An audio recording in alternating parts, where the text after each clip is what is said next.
अब ये लिंकन की फेमस डेफिनेशन है, what is democracy, and when we say democracy we are essentially talking about modern democracy. Okay, so rule of the people, कोई problem नहीं, कोई शक नहीं. Of the people, for the people, किसके लिए? लोगों के लिए.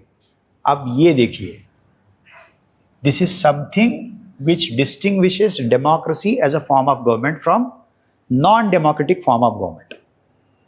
By the people बोला गया. अब if we take an example of a dictatorship, तो dictatorial government can claim that this is rule of the people, that is their rule is of the people, for the people. लेकिन a dictatorial government या military government या कोई अलग type का जो non democratic है, वो ये क्लेम नहीं कर सकता है by the people. So government by the people does take place only in a democratic form of government. So therefore by the people वाला जो डायमेंशन है, जो डेमोक्रेसी को बाकी non democratic form of government से क्या करता है? अलग करता है. वो ध्यान में रखिए, बाय इंपॉर्टेंट है. इसीलिए आप देखिए, modern democracies are indirect, those are not direct democracies. Direct democracies existed during ancient period in Greek city states like Athens. Okay,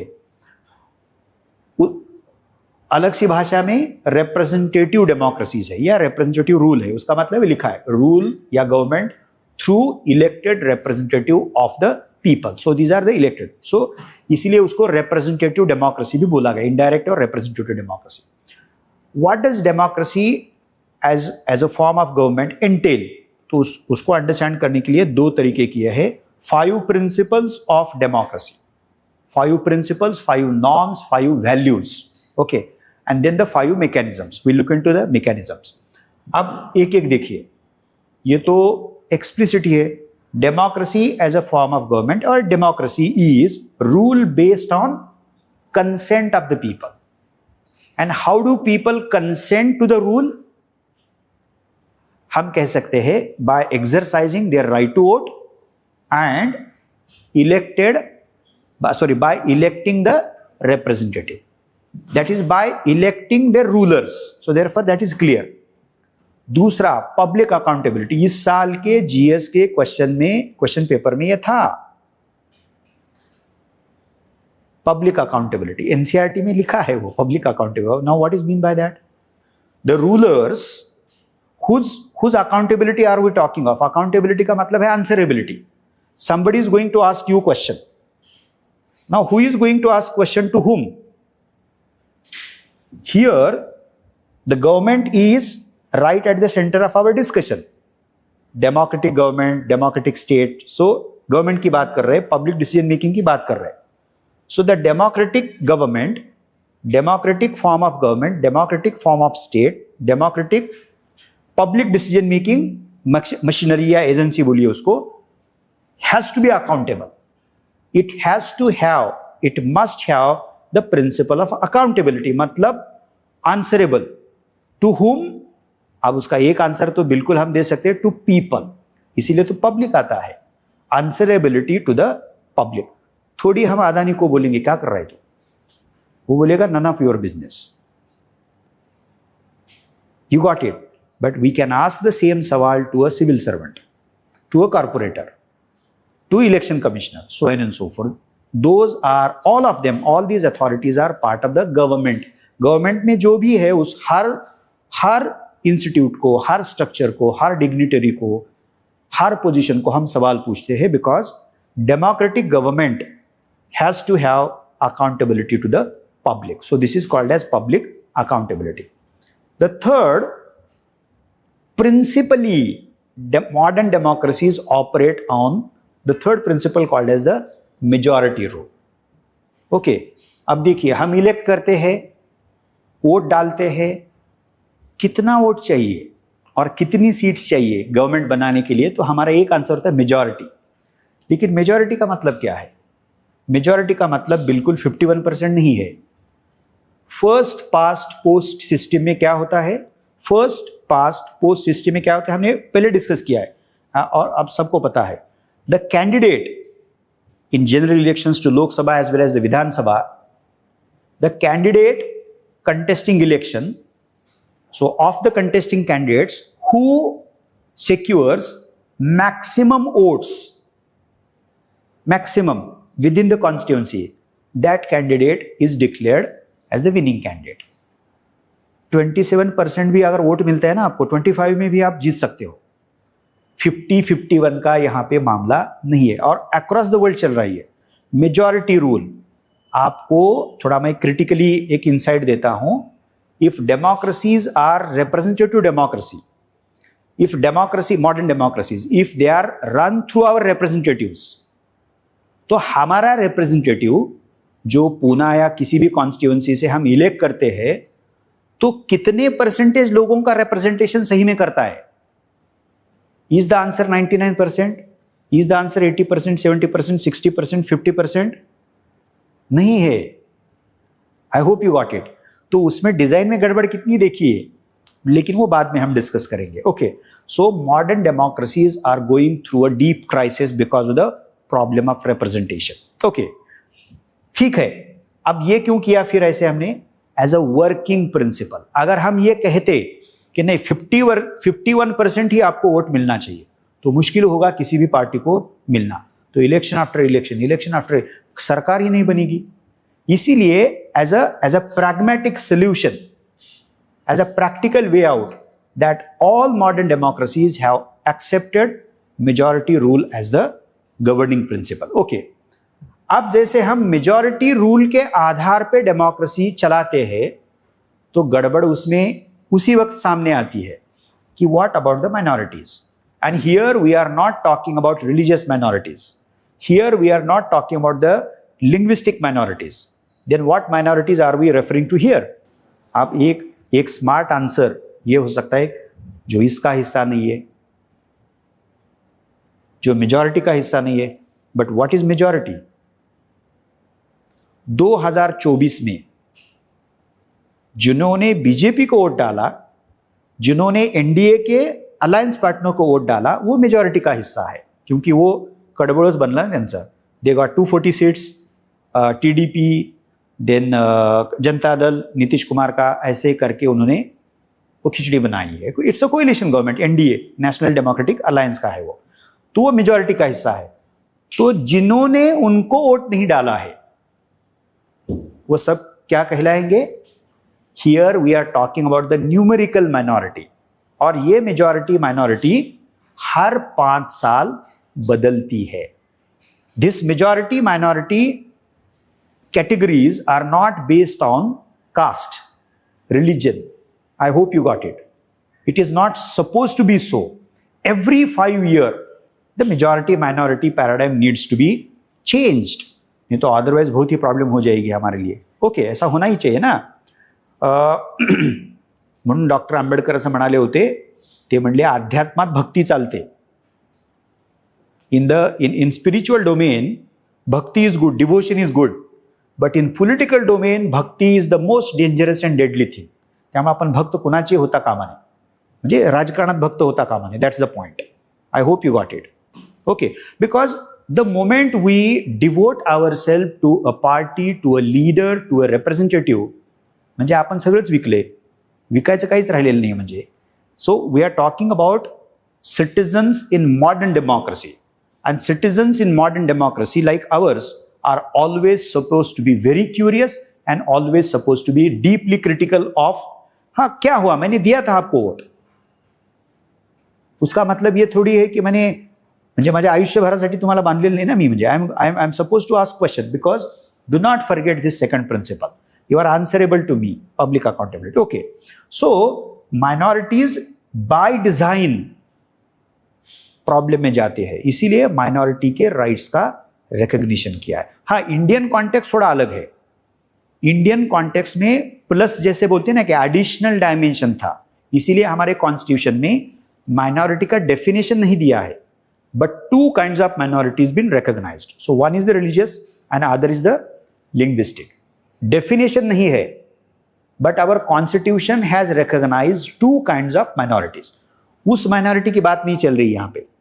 I hope you got it. Okay, वो जो नंबर वाला है, number में है, इसको वोट दिया था या उसको वोट दिया था. Okay, so if NDA is in majority, then that every citizen या voter who did not vote what NDA वो minority का हिस्सा कहलाएंगे. ओके, लास्ट वाला है, ये तो बहुत ही ऑब्वियस है. Democracy is also about, principally speaking, constitutional rule. अब कॉन्स्टिट्यूशनल रूल का मतलब क्या है? सिंपल है ना, based on a set of rules and regulations, law of the land. एक डॉक्यूमेंट है आपका, और जिस डॉक्यूमेंट को आप बहुत ही इंपॉर्टेंट मानते हो, रूल ऑफ लॉ का प्रिंसिपल है उसमें, और लॉ को आप सबसे ऊपर बिठाते हो, सुप्रीमेसी है उसकी. This is law of land. उसका मतलब है, अब देखिए, if even if at a primary level we define constitution as a set of rules and regulations, उसका सही मतलब क्या है? इंपॉर्टेंट मतलब क्या है उसका? जिस्ट क्या है उसका? कोर वैल्यू जैसे बोलते हो, क्या है वो? तो सिंपल सी भाषा में हम कह सकते हैं, कॉन्स्टिट्यूशनल रूल का मतलब है rule in accordance with well defined, rationally codified rules and regulations. Negative भाषा में constitutional rule means rule not by arbitrary decree. आपके मन में आया और आपने वैसे किया. 8:30 बजे आप कहने आए हो कि आप कल से 500 का नोट बंद होने वाला है, तो प्रॉब्लम हो जाएगी ना फिर. आई hope you got it. So this should not happen. उसका मतलब है कि कोडिफाइड रूल्स एंड रेगुलेशंस के तहत वो होना चाहिए. ओके, इसीलिए constitution making becomes very very important. Written constitution becomes very very important for a general society. So not rule by arbitrary decree. Arbitrary rule के खिलाफ वाला यह प्रिंसिपल है. Okay, so whatever norms, regulations and rules and procedures we want to be followed by all of us, not only government definitely yes, but even the society has to follow the constitution. I hope that is more than service. So constitution hai uska. Okay, so these are the 5 principles.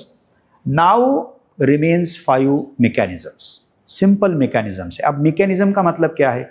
Principal है ये, और जो हमें 5 mechanisms लिखने हैं या उसका discussion करना है. क्या 5 मैकेनिज्म्स है? मैकेनिज्म का मतलब है arrangement to give effect to the principles of democracy. So democracy as a principle, democracy as a mechanism. अब देखिए, उसका पहला मैकेनिज्म है, आपके दिमाग में भी आया होगा वो, ऐसे क्या अरेंजमेंट हमें करने पड़ेंगे डेमोक्रेसी असल में लाने के लिए? एक्सरसाइज डेमोक्रेसी, इंप्लीमेंट या execute democracy, free competition to secure political power. किसी का भी प्रिविलेज्ड अधिकार नहीं होगा वो, यानी कि free competition to acquire power. Free competition, आपको पार्टी एस्टैब्लिश करनी है, इंडिपेंडेंटली लड़ना है तो लड़िए आप. So political power, free competition for political power, ये पहला मैकेनिज्म है. Or all modern democracies have parties. There is no democracy on this planet, modern democracy, which does not have party. Political party. हम बोल रहे हैं political party. So political party emerged as essential, integral part of modern democracies. Emerged as. I am not saying they are essential, but they emerged as essential. Okay. So parties became central to modern democracies. क्योंकि modern democracies क्या है? Representative form of government है. तो किसी को आपको चुनना है, किसी को इलेक्ट करना है, तो वो कहां से आते हैं? तो parties get form, they come up with candidates, they come up with election manifesto, they approach us, they tell us certain things, they come up with their agenda and try to convince us to consent them या vote them. तो ये political party का. सो पहला mechanism है democracy का, open and free competition for political power. Okay, दूसरा है political offices, उससे रिलेटेड है, you can write it down. Political offices should not be a monopoly or privilege of any section. Political offices या political positions, उसको official भी आप बोल सकते हो. यहां पॉलिटिकल का मतलब थोड़ा बड़ा है, या उसको formal official, but the most appropriate word is the public बोलिए उसको, पॉलिटिकल भी मत लिखिए, पब्लिक लिखिए उसको। पब्लिक ऑफिसेस, सेकंड मैकेनिज्म है, public offices shall not be a monopoly or privilege of any section. Public offices ही लिखिए, वो that's the most appropriate one. पहला मैकेनिज्म है open and free competition for political power, जहां से आप election लड़ोगे, सत्ता में आओगे अगर मेजॉरिटी होता है तो आपको। अब दूसरा है पब्लिक ऑफिसेस। अब पब्लिक ऑफिस में आपके रिप्रेजेंटेटिव भी आते हैं, लेकिन परमानेंट पोजीशंस भी आती है, जिसको हमने बोला है इंडियन एडमिनिस्ट्रेशन। उसमें मिलिट्री आता है, डिप्लोमेटिक सर्विसेज आता है, जुडिशियल सर्विस आता है, और सिविल सर्विस भी डेफिनेटली उसमें आता है। So number 2। Number 3, universal adult franchise, तीसरा मैकेनिज्म, यूनिवर्सल अडल्ट फ्रेंचाइज। अब ये क्या है बताइए? यूनिवर्सल अडल्ट फ्रेंचाइज, जिसके सिवाय हम इलेक्शन कैसे करेंगे?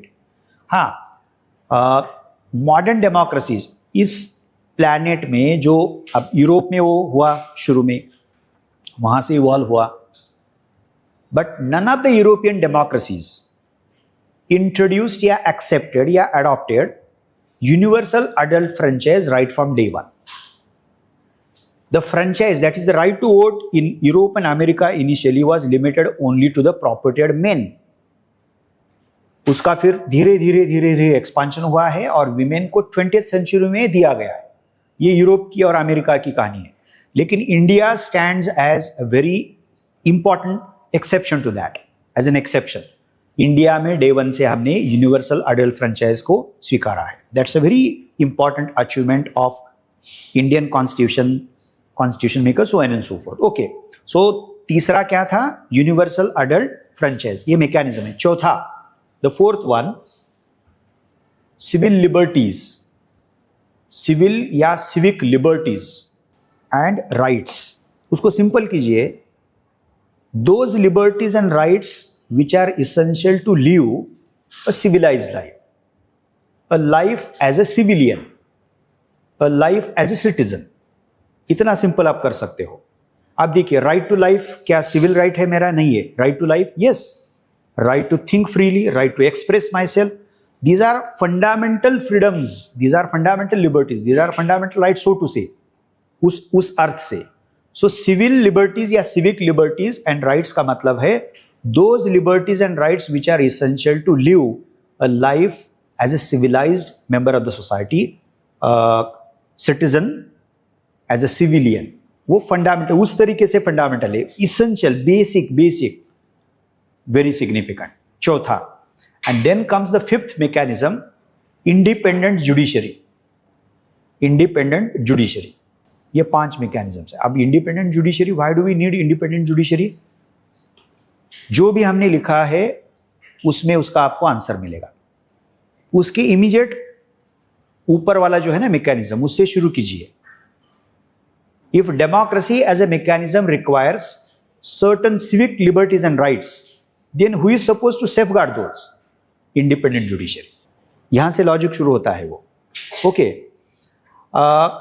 हर एक पॉइंट को आप उसको लागू कर सकते हो, लेकिन उसको छोड़ते हैं। यहां आइए, if democracy is constitutional rule, then who is going to guarantee the constitutional rule? Judiciary है। ये सबसे इंपॉर्टेंट बनता है। मेजॉरिटी का कोई प्रॉब्लम नहीं, क्योंकि वो सत्ता में आती है। मेजॉरिटी का मतलब ही सत्ता वाली है वो। माइनॉरिटी का क्या करेंगे?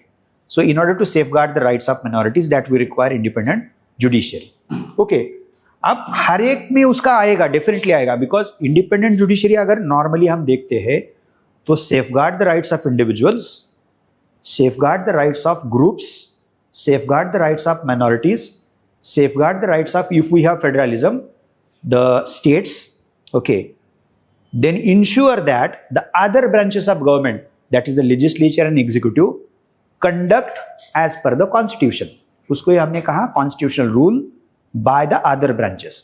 And ultimately आप बोल सकते हो to safeguard constitution and to protect democracy. ये भी आप कह सकते हैं.